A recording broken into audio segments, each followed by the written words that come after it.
पास प्रतिदर्शन प्रश्न पत्र आ गया है, जो कि पेपर में बहुत ही अनिवार्य है। पेपर से पहले इसको सॉल्व करके जाने से बहुत से फायदे हैं। तो इसमें इस साल तो पेपर में आ रहा है बहुविकल्पी टिक करने वाला, जिसमें कुछ सावधानियां भी होती हैं। कोई भी प्रश्न टिक करने से पहले एक बार गणित का सॉल्व कर लीजिएगा तो सही रहेगा। तो प्रश्न दिया है कि एक परिमेय संख्या का दशमलव प्रसार सदैव होता है। तो परिमेय संख्या का दशमलव प्रसार हम इसमें थोड़ा सा दिमाग लगा लेंगे तो जैसे हो गया परिमेय संख्या, परिमेय संख्या ये हो गया परिमेय संख्या। तो परिमेय संख्या क्या होता है, जैसे अगर हम मान लें ये हो गया 9/2, ये भी तो एक परिमेय संख्या है ना। तो इस परिमेय संख्या का दशमलव प्रसार जैसे क्या करते हैं, 2 से 9 में भाग करेंगे तो क्या आ जाएगा, सीधा सीधा देख रहे हैं हम लोग कि 4.5 आ रहा है, 4.5 आ रहा है। तो क्या है, यही कट गया, 0 हो गया, खत्म हो गया। तो ये हमारा क्या है, शांत है। कोई भी परिमेय संख्या हो, हम डायरेक्ट थोड़ा सा समझ लें कि परिमेय संख्या 9/2 अगर हो या कुछ भी हो, 7/2 हो। जैसे अगर 7/2 का देखा जाए तो 3 दूना 6, 1 बचेगा तो हो जाएगा 5, यानी 3.5। कोई भी परिमेय संख्या है तो उसका दशमलव प्रसार हमेशा शांत होता है।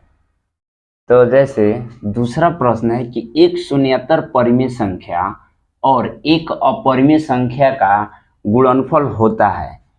तो अगर हम देखें शून्येतर परिमेय संख्या और अपरिमेय किसी भी संख्या से अगर जैसे मानकर चला जाए, हम लोग क्या करेंगे, एक कड़ी में 2 अपरिमेय संख्या है, तो इसे हम जब गुणा कराएंगे तो ये 1/2 कड़ी में 2 आ जाएगा। शून्येतर बोला है, अगर 0 से भी अगर हम कराएं तो ये क्या आ जाएगा, यानी 0 आ जाएगा। तो किसी भी परिमेय संख्या और अपरिमेय संख्या का गुणनफल, गुणा जब हम कराएंगे तो हमेशा ही सदैव अपरिमेय संख्या होगा, परिमेय संख्या कभी नहीं होगा।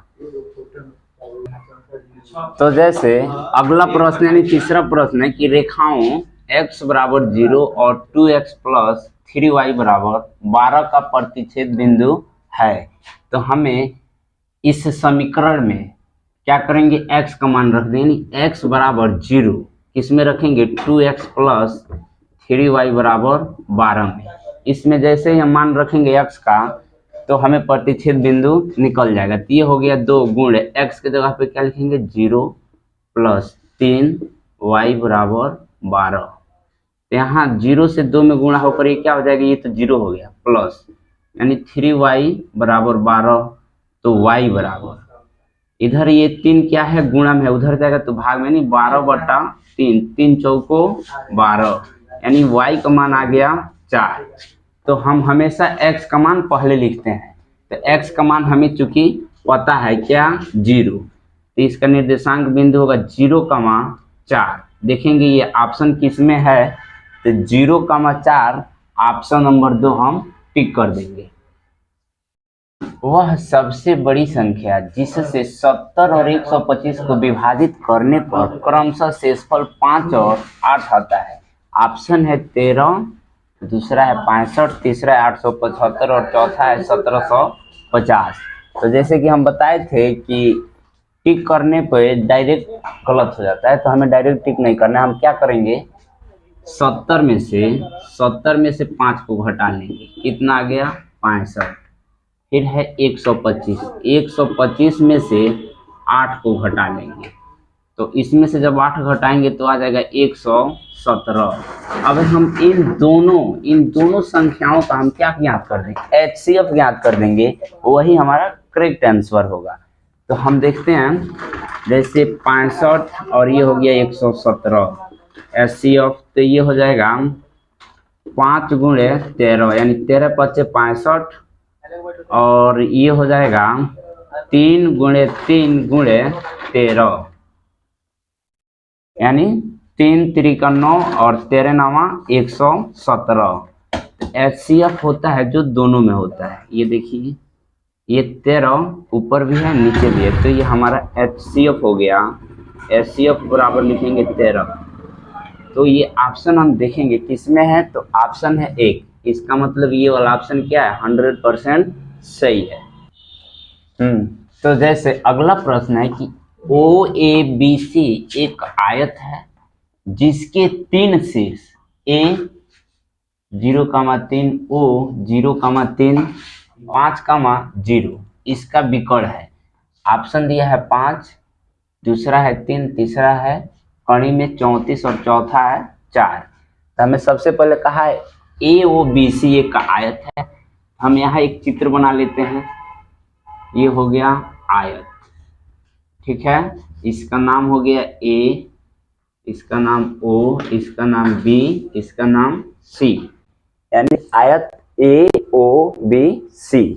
हम देखेंगे ए का निर्देशांक बिंदु है 0,3, B O का है 0,3 और B का यहाँ है 5,0, यानी ये हो गया 5,0।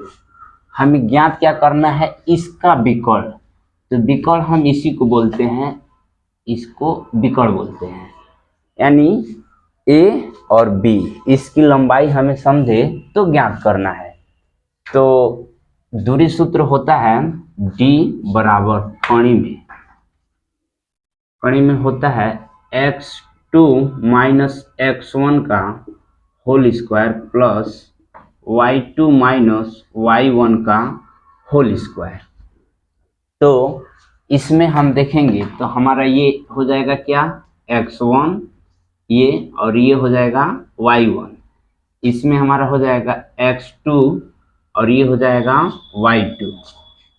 तो यहाँ इसमें हम मान रख देंगे पहले x2, तो x2 का मान है 5, तो यहाँ हो जाएगा 5, माइनस है तो माइनस x1 का मान है 0, इसका क्या हो जाएगा सबका होल स्क्वायर प्लस y2 का मान कितना है 0, तो ये हो गया 0। फिर यहाँ से माइनस y1 का मान है 3, ये हो गया 3, इसका क्या होल स्क्वायर।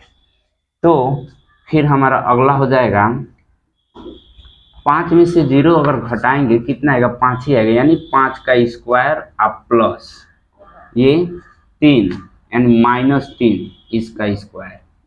फिर हम हल करेंगे तो 5 का वर्ग कितना होता है 25 प्लस -3 का वर्ग, यानी वर्ग माइनस का होगा तो प्लस हो जाएगा, 3 का वर्ग होता है 9, जोड़ेंगे तो 25 और 9 यानी कणी में कितना 34। अगर ये इसका खंडन हम करें तो ये बाहर नहीं निकलेगा पूर्ण रूप से बाहर, यानी आ रहा है कणी में 34। और ये हमें ऑप्शन भी दिया है, ऑप्शन जो तीसरा ऑप्शन है कणी में 34, इसका मतलब 100% ये क्या है सही है। तो ये हमारा क्या हो गया आंसर।